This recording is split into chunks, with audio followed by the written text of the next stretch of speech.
ఆపత్కాలములన్నిటిలో ఆదరించిన అక్షయుడా నీకే స్తోత్రం. దేవునికి మహిమ. అంత గొప్ప రాజై ఉండి అంత ఉన్నత స్థితిలో ఉండి మందిరాన్ని కోరుకుంటాడండి. ఇది నాకు అర్థం కాదు. అసలు మనకు ఉండి బుద్ధి అయిద్దా మందిరంలో? నిజంగా అబద్ధాలు ఆడకుండా చెప్పండి, మనకు ఉండి బుద్ధి అయిద్దా? అసలు ఆ 3 గంటలు కాదు, 2.5 గంటే మనకు మహా.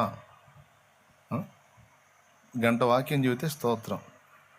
45 నిమిషాలు ప్రసంగం చేశాడంటే దైవజనుడు నిజంగా మా పాస్టర్ గారు లెక్కసరి మనిషి, గొప్ప మనిషి అంట. ఆవేశం ఎక్కువే 1.5 చెప్పాడు అనుకో.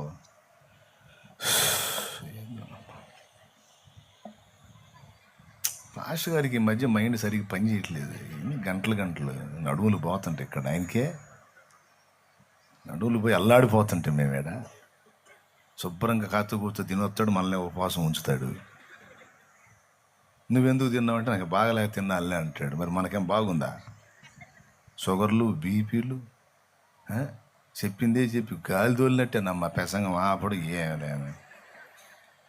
ఓరి నాయన ఎన్ని సనుగుళ్ళో ఎన్ని కొనుగుళ్ళో. ఈ చెప్పే 4 ముక్కలు కూడా సరిగ్గా వింటారా? ఇందులో చీరల మీటింగులు అవుతాయి, చెవులకు సంబంధించిన మీటింగులు అవుతాయి, ఇందులో ఇంటికాడ జరిగిన గొడవల మీటింగులు అవుతాయి. ఓ అబ్బాయి ఎన్ని కథలు నడుస్తాయో ఈ మధ్యలో. మళ్ళీ ఈ ప్రసంగానికి ఎక్కడో కొద్దిమంది మాత్రమే భక్తిగా ఆ మాటల మీద మనసు పెట్టి తీసుకునేది. ఎక్కువ శాతం అందరి టాపిక్స్ అన్నీ వేరుగా ఉంటాయి. అంటే కొంతమంది ఏమో మందిరంలోనే కూర్చుంటారు, కానీ వాళ్ళ శరీరం ఏడు ఉంటుంది, కానీ వాళ్ళ ఆత్మ, ప్రాణం, మనసు అన్నీ ఈ ముదష్టపోడు ఏడ తిరుగుతున్నాడో, ఈ నాపలేకపోతున్న ఈ దుర్మార్గుడు ఎప్పుడు మారి సత్తాడో, ఎప్పుడు వచ్చి సత్తాడో అని ఒకటే సనుగుడు. ఇంటికాడు ఏడాడి తిరుగుతున్నాడో గొడవ.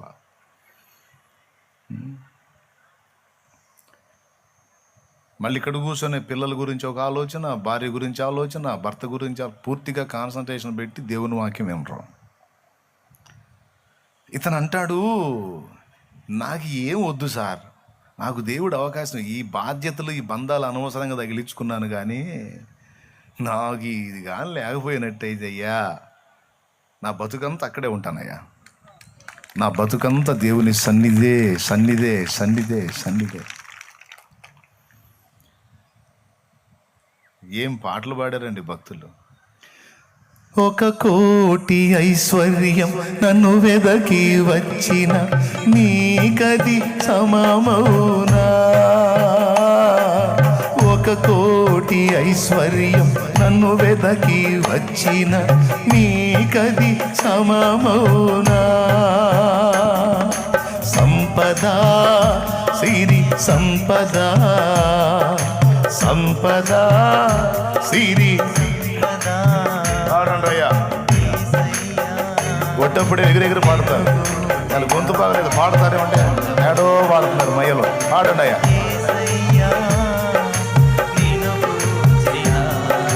తలంపులే నాకు యేసయ్యా నిన్ను గూర్చిన తలంపులే నాకు నీ సన్నిధే పెన్నిది దేవా, నీ సన్నిధే పెన్నిది దేవా. దేవునికి మహిమ. అది కోట్ల ఐశ్వర్యం కన్నా ఇంకా వేరే ఇవేటి కన్నా కూడా నీ సన్నిధే నాకు గొప్పది అంటాడు దేవుణ్ణి ప్రేమించే భక్తుడు. యెహోవాను వెతకాలనుకున్నాడు.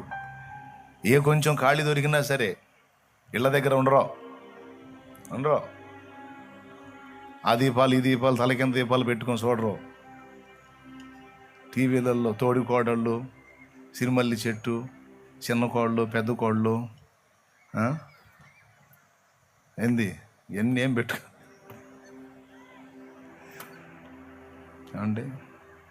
గతంలో ఎప్పుడు ఓల్డ్ కార్తీక దీపమో తలకింద దీపం ఒకటి వచ్చింది. అదేనా అయిపోయిందా? వస్తానే ఉందా? అయిపోయిందా? అమ్మయ్యా దేవుని స్తోత్రం. కొన్ని సంవత్సరాలు నడిచింది అది.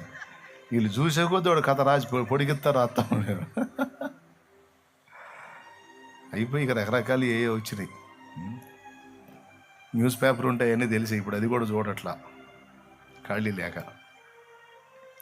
అవన్నీ పెట్టుకున్న అవన్నీ చూస్తా. అట్లా దేవుని సంబంధులు, దేవుణ్ణి ప్రేమించేవాళ్ళు, యెహోవాను వెతికేవాళ్ళు ఆయన సన్నిధి ఎప్పుడు వెళ్తానా, ఆయనతో ఎప్పుడు కూర్చుంటానా,